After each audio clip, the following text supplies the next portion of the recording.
Our speaker this evening is Touraj Daryaee, who I'm sure you're all very familiar with. His volume of many volumes of not only monographs, edited works, encyclopedia articles, too many to name. But he is the Howard Basketball Professor of Iranian and Persianate History at UC Irvine. And he is now here in England as the Baghaei Fellow for Sasanian History at the Oriental Institute in Oxford. And every Tuesday from now until the end of the Trinity term, he will be lecturing on all things Sasanian at Oxford at 5 o'clock in the afternoon, if any of you happen to be in Oxford on Tuesdays in the next few weeks. And his forthcoming book in Mazda Publications is Excavating an Empire, Achaemenid Persia, Longue Durée, published by Mazda Publications, which just came out, and you probably can find a copy of it somewhere on Amazon or something like that. In any case, I won't take up any more of your time because I know you're all waiting to hear Touraj's lecture. So please give a warm welcome to Touraj.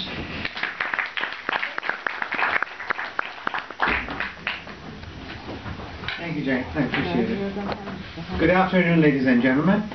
I promise not to take too long and leave some time for questions and answers. I'd like to thank the Iranian Studies for the kind invitation.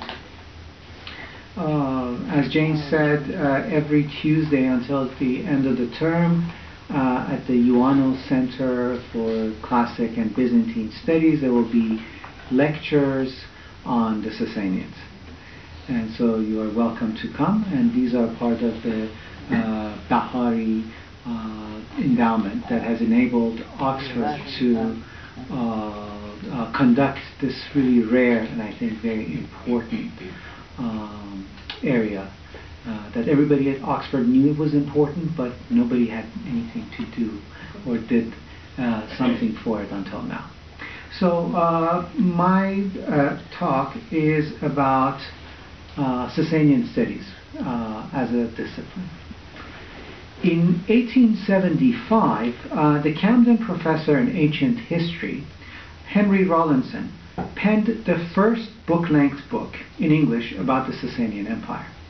The seventh great Oriental monarchy, or the geography, history, and antiquities of the Sasanian or the New Persian Empire, that is the title, for the first time brought to light a period in the history of Southwest Asia which had been only the privy of numismatists, philologists, and historians of religion, and then only in fragments.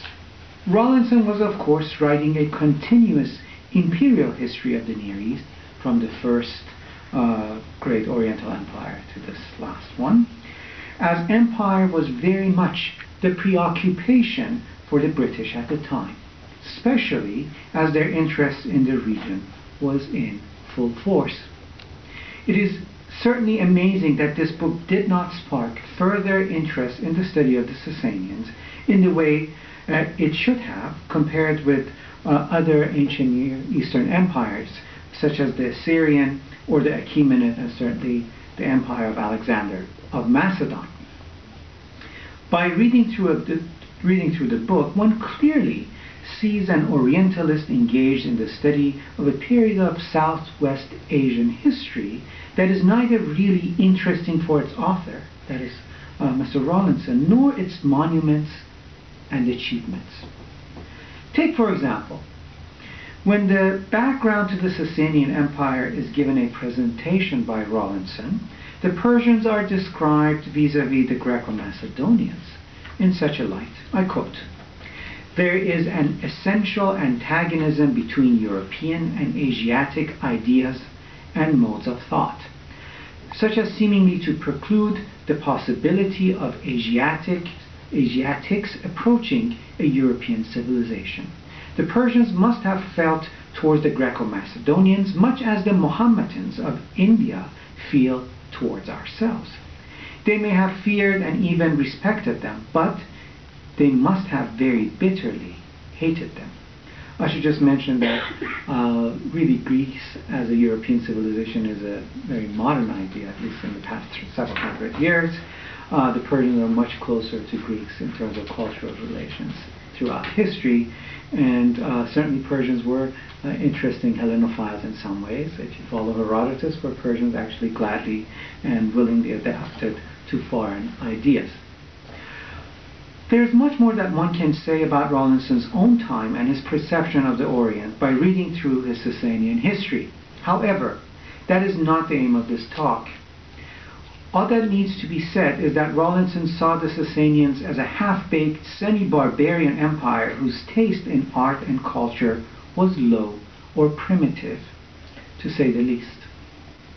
In 1944, Arthur Christensen, professor of Iranian, published his magnum opus, L'Iran sous la Sassanide, in Copenhagen.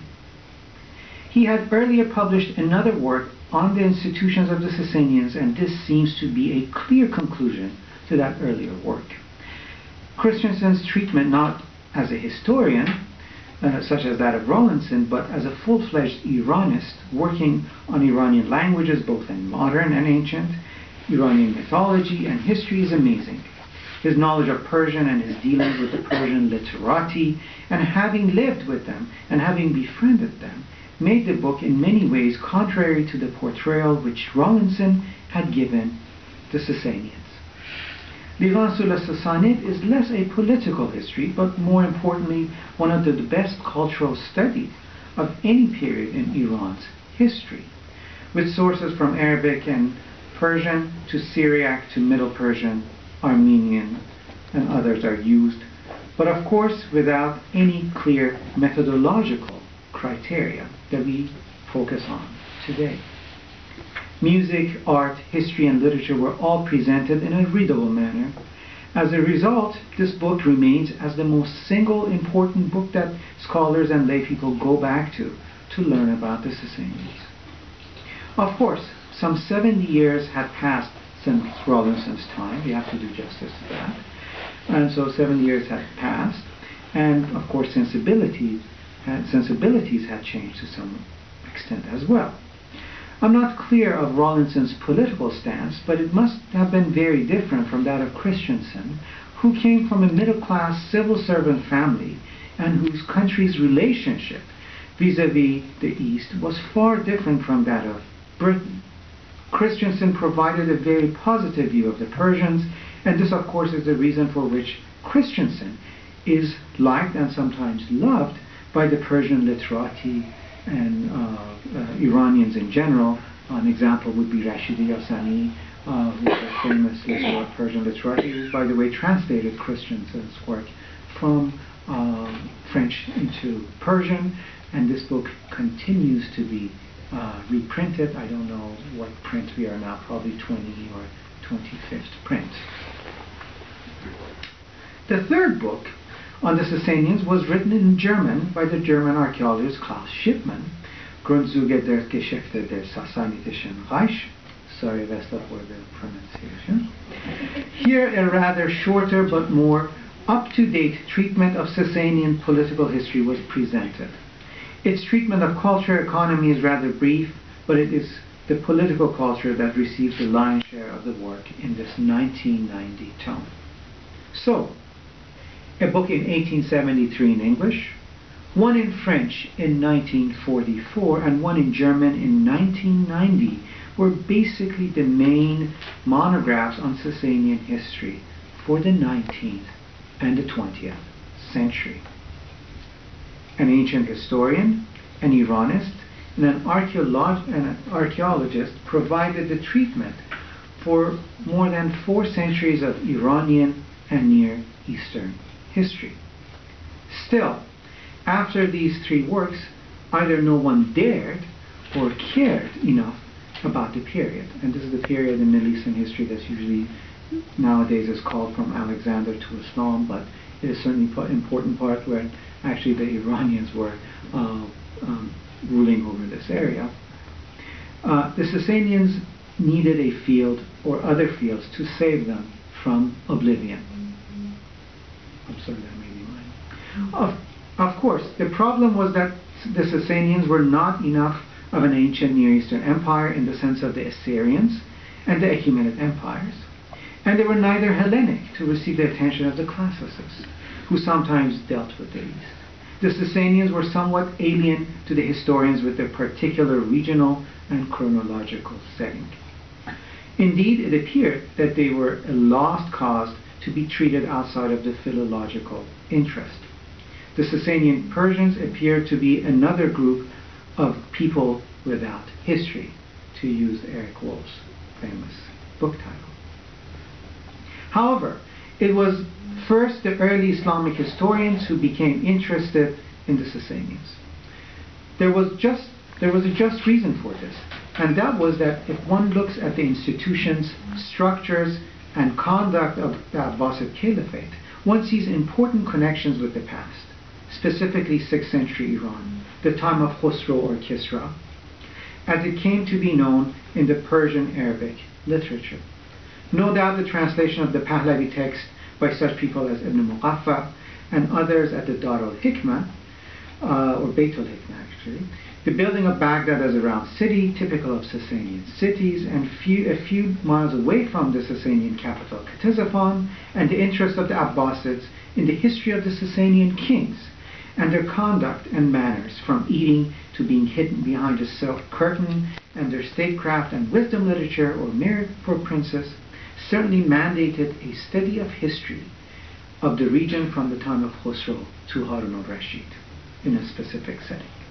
For many of these historians, rightly, there seems to be much more continuity between Khosrow I in the 6th century and the Abbasids than, let's say, Ardashir, the founder of the Sasanian dynasty in the 3rd century, and Khosrow I, in terms of institutions, literary traditions, etc.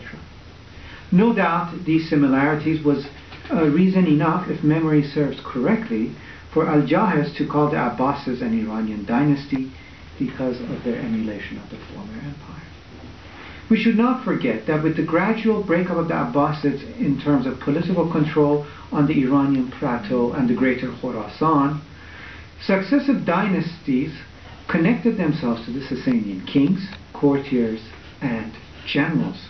The Sasanians loomed large in the area, an area which, to use again Marshall G. Hodgson's terminology, the Perso-Islamicate world. This is the Oxus to Euphrates world for the Islamic period. The early scholars of Islamic studies, such as Gabrieli, Bartold, Minorsky, and Hodgson, among others, all dealt with the Sasanians in one way or another. But with scholars such as Michael Morney, Fred Donner, and Hugh Kennedy, the interest to regress and bypass the artificial boundary of pre-Islamic and Islamic world was achieved. It was made clear that in order to understand early Islamic institutions and traditions, the Sasanian past was as important as understanding the pre-Islamic Arabian world. That is, development and tradition in Ctesiphon was as important as understanding Mecca and its history before the coming of Islam. The problem here was that Islamic historians only dealt with part of Sasanian history, as I mentioned, namely the time of Kavad at the most, and then Khosrow. If you're Patricia Crona, for example, with her latest book, Native as Prophets, or late Sasanian Iraq as a region, if you're Michael Morney, or the conquest, if you're Parvaneh Khushariyati, another Islamic historian. After all, their training had been in Islamic history. The Pahlavi language, or Middle Persian, and its text, the most important tool for understanding the inner logic of the Sasanian Empire, was of less interest or even known by and part for these historians. And of course, Arabic was the most important tool for understanding this late Sasanian world. The field of Iranian studies is particularly tuned to the philological endeavor, so moving from Islamic studies, and provides the important information for understanding Sasanian history. However, as interest in philology have been waning worldwide, I don't know about Britain, but certainly in the United States, Most of the centers that taught Old and Middle Iranian have closed now. Harvard, Berkeley, Michigan, and Minnesota. Sasanian history then became less and less of importance, driving it almost to the brink of extinction, while Islamic historians had annexed the period between Khosrow and Yazdi III. Iranian philologists, of course, presented us with texts, inscriptions, and ideas about the Zoroastrian religion, but not a coherent history of the period. That is not the primary interest of these Iranists. But by the early 1970s, another discipline had looked towards the Sasanians and was beginning a process to make the Sasanians its own in the 21st century. Peter Brown published his book, The World of Late Antiquity, in 1971. With this book and his tutelage, not only a field called late antiquity became one of the most important means of understanding the history of the Mediterranean world between 200 and 750, mainly based through, of course, the development of Christianity, but also Brown gave attention to the Sasanians, not merely as the nemesis of the Roman Empire, but as a period in which the Sasanians themselves merit to be studied in order to understand the larger picture for the time. Syriac as a language now appears to be the language chosen for understanding and studying the late antique East. This was mainly due to the fact that the first and foremost the interest was in the development of Christianity in this area, i.e. the Sasanian Empire.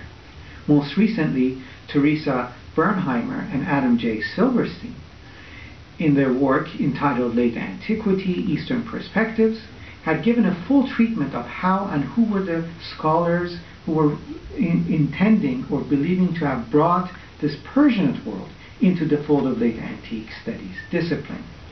To recap, what they say in their introduction is that while late antiquity slowly acknowledged the Sasanians as an important empire, perhaps on equal status with the Romans, it rarely has gotten a proper treatment. Bernheimer and Silverstein point to the fact that with the important publication entitled Late Antique World, which is edited by Bowersock, Brown, and Grabar, while they acknowledge the centrality of the Sasanians, the work only marginally gives attention to the Sasanians and even lacks the presence of someone who's full-fledged Sasanian scholar, quote unquote. I don't know exactly what that would be, rather than an Islamist who's chosen for the editor. Of course, I'm no one to disagree with what they say. But my response would be that the field of late antiquity has been dominated by the history of Christianity and the development of the Eastern Roman or the Byzantine Empire to what may be called the early medieval European world. And so the attention to late antique Near East is rather how Islam and the Arabs provided the world of the Umayyads and the Abbasids, along with Christianity. The Sasanians and Zoroastrianism in this scheme are less valued or attention is given to them. Furthermore, there are two sets of late antique historians. The first group still believe that only the Mediterranean world should be treated under the rubric of late antique world. One can point to a recent edition of the Oxford Handbook of Late Antiquity, edited by Scott Johnson, who even deals with the Silk Road, Armenia, even Ethiopia and Arabia, but not the Sasanians. A very strange dealing with the world of late antiquity. I would maybe suspect that the person who was responsible for writing the chapter dropped out, but that is probably a far-fetched suggestion. But there are another group of late antique historians, such as Joel Walker, Richard Payne, and Philip Booth, who have genuine interest in the Sasanians as a late antique empire. Of course, they should be lauded for their work, bringing to light important aspects of Sasanian social and religious history. However, it is again Christianity in the East that is the main focus for these authors. Thus, the methodological heritage of the late antique field, with its central attention on bishops and saints, becomes the focus for the Sasanian realm. It cannot be missed that in such a scheme, Syriac texts and literature become the main tool for understanding the history of late antique Iran. That is in fact quite important, as these sources have been little used, but their use has been mainly for understanding, of course, of a Christian world. Thus, the prestige language, namely Middle Persian, which was first acknowledged from the time of Ardashir, the founder of the Sasanian dynasty, to the end of the Sasanian dynasty, of course, and surviving as a literary language of the Zoroastrian Church, and some tell the 9th and 10th centuries, and even the 10th century, sidelined by this Syriac preference. The critics of late antique field in relation to Sasanian history have stated that the danger of such an approach creates a wrong perception about the Sasanian Empire, and it makes it much more Christian than one would have believed. Thus, while the Islamic historians slice off the latter part of Sasanian history, the late antique historians take the entire Sasanian history under a different set of methodological questions. In the recent decade, the work of Yakub Elman, followed by Jeffrey Herman, Shai Sekunda, and now Jason Mokhtarian, have also provided the study of the Talmud, but mainly in the context of course, Babylonian Judaism. This may be a corrective, I think, study to the older tradition established by Yaakov Nusner and his ideas about contacts between Jews and Persians. Indeed, one can learn much from their work, which are important for understanding religious tradition in the Sasanian Empire. But again, the main focus is, of course, Judaism in Mesopotamia. So the question is, do we try to understand the Sasanian Empire through the prism of Iranian studies, which is linguistically armed with Middle Iranian languages and can also provide the deep ideological and cultural tradition from the Achaemenids to the Indo-Sasanians? Or are we to take up the Islamist view of Sasanian Empire, that its history can be broken up into two slices, from 200 to 500, of less importance for them, and then from Khosrow to the Islamic period as the point of preview? Or are we to have the late antique scholars who are now more and more paying attention to the Sasanian world, but with a particular framework and focus mostly on Christianity, and less of an interest, or sometimes you might say knowledge, of the Sasanian Empire? Most recently, the Byzantine historians, who are of course, who have much sources at their disposal, have become more and more interested in Sasanian history, and in some ways they have resuscitated